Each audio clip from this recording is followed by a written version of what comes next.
Hello, Bushcraft family back again with a podcast. Yeah, I thought it was about time. I've been wanting to tell this story for a good while. Happened to me when I was living in Phoenix, Arizona. Now, a lot of people, when they think about UFOs, they have different opinions. They believe them, they don't believe them. It really doesn't matter. It could be a UFO, it could be a government thing or whatever, but it is my story to tell. So myself, I do believe in UFOs. Only because I have seen them firsthand. And it wasn't just me that seen them. It was a whole group of people that followed them. But Phoenix is quite popular for the Phoenix Lights. It has one of the most documented UFO sightings throughout the world. There were many, many reports of lights in the sky. There's a few pictures, and not very good pictures at that, but people saw these V-shaped objects flying in the sky. And this was prime time. This was like an 8 o'clock at night. So everybody was up to see it and everything like this. It was a major thing. The news reported on it, and there were government people involved. And every 10 to 25 years, it comes back up again about how crazy this was and how people saw these UFOs and all this stuff. Well, my story happened way before this. This was mid to late 80s. And I lived at the time, I lived probably in the central part of Phoenix itself. It was a halfway decent, nice area. We had a nice little home, 3-bedroom. I had my own section that I turned the garage into my own little apartment. But that is beside the point. One day, this was quite late. It would have been 12 to 1, maybe 2 o'clock in the morning.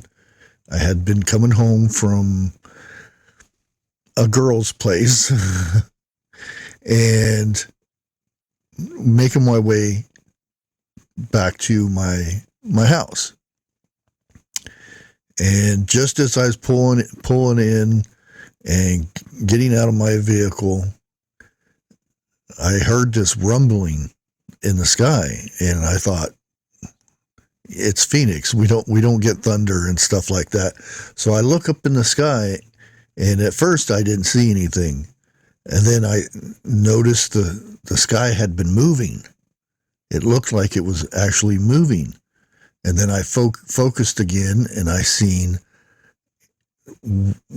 what had to be a very giant object in the sky. And it wasn't moving like really fast. It was almost a hover. You could see that details within the bottom of this vessel. You could see almost lights, and you could see what looked like poles or antennas or something. Just there is so much detail in the bottom of this. You could also see where it looked like the metal had been superheated and then cooled down. And then as it was leaving my area, I hurried up and got into my vehicle and started to follow this.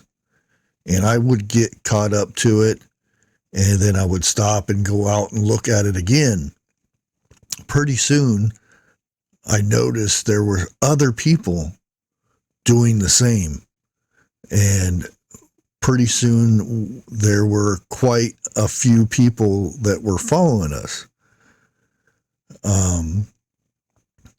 And every time you would stop, you could almost feel the rumble. It wasn't like a thunder, but it was more like almost like a quiet train that was going through town, and you could feel the rumble of it, but didn't quite hear the train. You could feel the rumble of it. Not only that, from following this thing for so many miles, you could smell. It was almost like brakes burning, or when you're welding and you cool off your metal and you put it in the water or something, you could smell the metal. And as we were going through town, you could still see what seemed to be lights, really dim lights, like it was almost looking into a apartment window when they had a small night light or something on. You could see the glow of a light through a window. I'm not saying there was windows in this thing or portals or whatever, but you could grasp what seemed to be something behind that glow.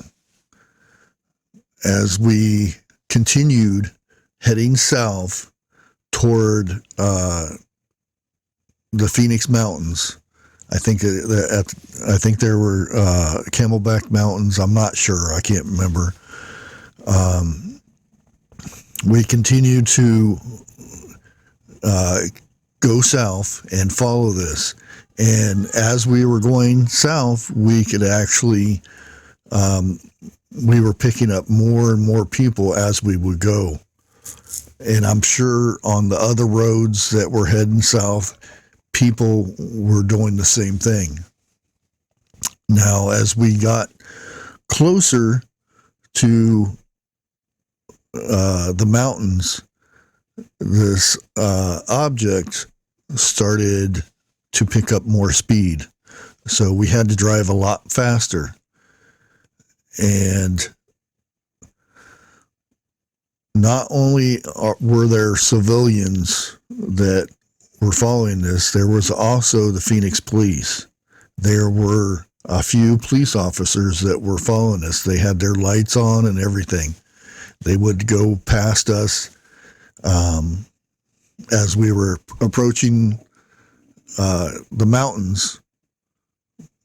By the time we got to the top of the mountain, this object was gone. Don't know if it took off extremely fast, or it parked somewhere, or it just went straight up, or whatever. But as we approached the top of this mountain, which is a pretty good sized mountain in Phoenix, we were all sitting at the top of this mountain and talking about how long we have been following it and what we've seen and the smells, which is very, very uncommon for something that was so high in the sky. And the rumble that we felt while following this thing, we all talked about it, and the Phoenix police was interviewing a few of the people, and we thought for sure that this was going to be on the news and everything. But the next day, I was watching the news, waiting to see what this was. Nothing. Not a dang thing. And then so I called the news company up, asked them if they had any reports, because I seen something in the sky the night before. And they replied back with, no, we have not received any reports of UFOs. And I said, I didn't say anything about a UFO. I said I saw something in the sky. So that got me thinking. So I called the other television station, and I got the same reply from them. The next day, they reported that a satellite had fallen from space and was moving slowly through the Phoenix area. And that's what we seen. Now, for the people who were actually following this thing, there was no way that this thing was hovering at such a slow speed. I would imagine this thing was probably going about probably 65 miles an hour floating in the air. So there's no way the satellite slowed down that much without falling right there. There was no debris found. It was just one of those things that I remember, and that really got me into the whole UFO thing. Because before that, I was like, oh, science fiction, it's good. Yeah, it makes a good movie and everything. I like, Star Wars, Battlestar Galactica, and things like that. It's really fun and everything. It makes a good story. But after that, I was a believer. Until somebody tells me and proves to me what that was, I will always think this thing was a UFO. Just from the pure fact that this thing was so large and moved so slowly that it had to have something that would keep it off the ground from falling, going that slow. Right after that, I decided to do a lot more investigating into UFOs and things and get other people's stories and stuff. And this is way before there was a YouTube or anything like that. But it was more to fill my own investigating juices, if you would, to figure out what all these things were and the stories behind them. And I actually went to the small area north of Phoenix, which a lot of people will know is where the movie was filmed, or not. The movie was about the fire in the sky. I actually went to try to interview, if you will, but it wasn't much of an interview because I wasn't interviewing for anybody but myself. The guy who was involved in that, never did talk to him. He didn't do interviews or talk to people about it or anything like that. But I did actually meet some of the other guys that witnessed this. And I wanted to get their take on you know, if they felt anything, if they smelled anything, because that was one of the major things that got me, is the smell. There was that odor of like metal cooling off. If you know, you've been around welding material, or you're blacksmith or something like that, to where you smell that metal that's been cooling. That's the smell I smell. And every time I smell metal, sometimes that brings me back to that time. And unfortunately, the two guys that I did talk to that were in a truck during, when the guy was taken up into the UFO, if you will, they didn't smell anything, or at least they don't remember smelling anything. They did feel a massive amount of energy coming from that location and everything. But yeah, that was my story of when I witnessed a UFO. And like I said, you can believe in UFOs or not. For all I know, this was a government spy plane that nobody knows about or anything, but I don't know. All I know is what I seen, what I felt, and again, what I smelt, which I don't, when I hear stories about UFOs and things like this, that's one thing I don't hear people talking about is the smell. Did they smell anything? And that's what really,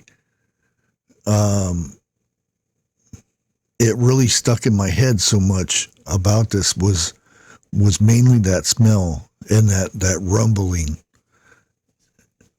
And I'm not saying how many feet this thing was up, but it was close enough that I could see details of the ship or UFO or whatever this thing was.